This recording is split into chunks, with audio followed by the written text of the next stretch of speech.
What is the lesson of the role of the government in the economy? For example, Russia and China practice state capitalism, but different kinds of it, but nevertheless. And you practiced more free market.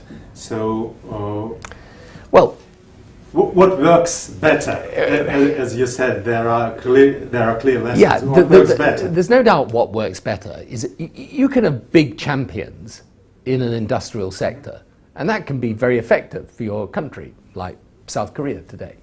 But these huge monolithic state enterprises, they're not the future, it's clear. I mean, China will reform them, Russia hopefully will reform them, because otherwise they can stifle the rest of the economy. So you can have major industrial champions that government helps strategically and so on, but if you have a monopolistic, heavy state-owned enterprise, you know, a large sector to your economy, it won't work in the end. You'll have to change it because they don't innovate. You know, you've got innovation is the key today. The world changes very fast. Technology is changing so fast. Global competition's changing. You've got to have the ability of companies to innovate.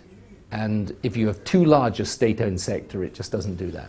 What do you think? Should Europe adopt its version of Magnitsky Act? Oh, I don't. We'll get into that. I think, look, my view is it's in the interests of the world that Russia makes steady evolutionary progress, economically, politically, socially. So I'm an evolutionary person, not a revolutionary person. Mm-hmm. What the world wants to see, leave aside the details of particular pieces of legislation, what the world wants to see is Russia moving in the direction, steadily, not overnight, but steadily in the direction of greater openness, politically and economically and socially. And Judge Bush, the last question. Judge Bush famously said that he looked into Vladimir Putin's eyes and saw a soul there.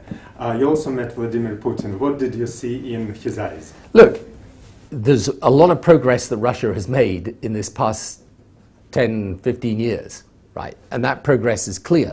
But if you want to get to the next level, there's got to be further change and liberalization. Now, if he can be the architect of that, that's great.